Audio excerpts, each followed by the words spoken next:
Ô Simões, bom dia. O Cláudio falou dessa correria que o Atlético vai fazer, porque logística para a Venezuela nunca é fácil. E a Venezuela, por exemplo, não aceita que outra empresa faça um voo fretado que não seja a Copa Airlines ou uma companhia venezuelana, então já tem esse dificultador. E o Atlético fazendo o Cudê utilizando todos os jogadores, né? Fazendo o rodízio ali. Torcedor não gosta muito, mas ele está pensando justamente nessa logística pensada. A gente pode encarar assim? Olha, o Romano, bom dia Cláudio, Léo, quem acompanha a gente. Eu acredito que são duas coisas. Primeiro, que rodar o elenco é a maneira do Cudê de trabalhar. Então o Cudê tem o futebol argentino, ele tem essa característica, principalmente se a gente for levar em consideração o calendário do futebol brasileiro, que é muito diferente do resto da América do Sul. A gente teve um exemplo recente, o Atlético teve uma grande perda do Nátio Fernandes, e um dos motivos do Nátio foi justamente o calendário, né? O Nátio não se adaptou ao calendário do futebol brasileiro, e ele não está errado, não. Ele está correto. Tá? Agora, o que eu penso, Romano, e a minha expectativa é essa, não sei a do Léo, a sua do Cláudio, mas o que eu imagino, tá, é que pela diferença técnica, a expectativa que a gente tem é de que o Atlético consiga resolver esse confronto com o Carabobo no jogo de ida. E eu acho que não é nenhum desrespeito a gente pensar isso pela qualidade que o time do Atlético tem. E é inclusive uma situação interessante e que em outras oportunidades da temporada podem ser importantes, tá? Justamente porque a expectativa que a gente tem é de que o Galo tenha um calendário muito cheio em 2023. Então, quando você tem um confronto de mata-mata e que ele vira praticamente só o mata, porque você já mata ele no primeiro jogo, fica tudo muito mais fácil. E o Atlético foi um exemplo claro disso naquela reta final de Copa do Brasil, né? Que ele praticamente garantiu a vaga na decisão no Mineirão e praticamente garantiu o título no Mineirão. A tranquilidade é muito maior. Que o Galo consiga fazer isso nessa temporada de 2023, porque o calendário é muito apertado, Romano. Pois é, mas além, Léo, dessa questão de rodar, que é natural já na Argentina, só lembrando o seguinte, quando o Alexandre falou o negócio de calendário, é porque a América do Sul segue o calendário mesmo europeu. Nós é que não seguimos o europeu. Brasil é o único país que não segue. Isso, e temos o campeonato estadual, que os outros países não têm. Os outros não têm. Se não me engano, teve um jogador que fez quase 80 jogos recentemente, agora a gente falou sobre isso. Deve ter sido em Palmeiras ou Flamengo aí. Nenhum time no mundo nenhum jogador no mundo consegue jogar tanto.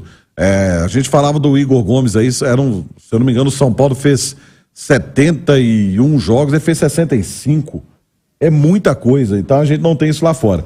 Mas, além de rodar o elenco por conta desse calendário maluco nosso, que tem Campeonato Estadual, Copa do Brasil, Libertadores, Campeonato Brasileiro e tudo mais, e quem ganha ainda tem Supercopa, que é mais um jogo, tem a questão de encontrar as peças para encaixar no time dele, né, Léo?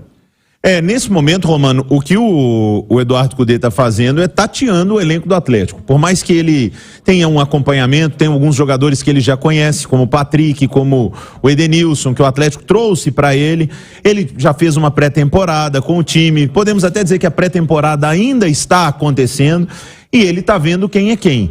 Não é a maneira ideal e não vai ser com esses testes no início do Mineiro que ele vai ver quem é quem. Até mesmo porque na última partida eu acho que ele ficou com mais dúvidas do que certezas. Porque ele botou um time todo reserva para jogar e praticamente ninguém jogou bem. Então ele não. E é diferente a avaliação quando você pinça um jogador que é reserva, coloca num time titular, que a estrutura está melhor montada, que tem mais qualidade, a tendência é que esse cara jogue mais. Então, o momento, alguns torcedores até colocam dele inventar. Não é de inventar, é de testar. Ora, sobre o Carabobo, Simões falou que o Atlético pode até decidir isso já no confronto de ida. É muito difícil, e eu passei ontem, sem brincadeira, à noite, procurando VTs, né, no YouTube, momentos de jogos do Carabobo. Os famosos melhores momentos. E quase que são os piores momentos. Então, realmente, a diferença técnica é muito grande. Vai depender muito de onde for definido, onde vai jogar, de ter um gramado decente, porque isso pode sim atrapalhar o Atlético, que é um time mais técnico, quem sabe jogar mais, sofre mais com o campo quando é pior. E uma outra situação, seria muito bom para o Galo definir, até por causa do calendário. Se o Atlético consegue fazer um 2-3-0 lá, não é que vai botar time reserva na volta. Mas se preciso for dar descanso para alguém aqui, vai ter um jogo bem mais controlado na volta contra o Carabobo. E, gente, não é nenhum desrespeito ao time venezuelano, mas o plantel do Atlético é avaliado em quase 120 milhões de euros. O plantel do Carabobo em 4 milhões de euros o plantel do Carabobo. Então isso dá para ter uma ideia da dimensão, do abismo técnico que existe entre o Galo e o time venezuelano. E o ouvinte, o internauta da Itatiaia é maravilhoso, né? O Veríssimo Xavier, tá me lembrando aqui, foi o Júnior Alonso que mais jogou no mundo, Cláudio. Em 2021, quando o Galo foi campeão, né? Dos principais campeonatos, ele foi o jogador que mais jogou no mundo. Então eu descobri, ele jogou tanto em 2021 que ele esqueceu de jogar em 2022. 22, já não foi o mesmo Alonso, né? Cansou Cansou muito de um ano para o outro.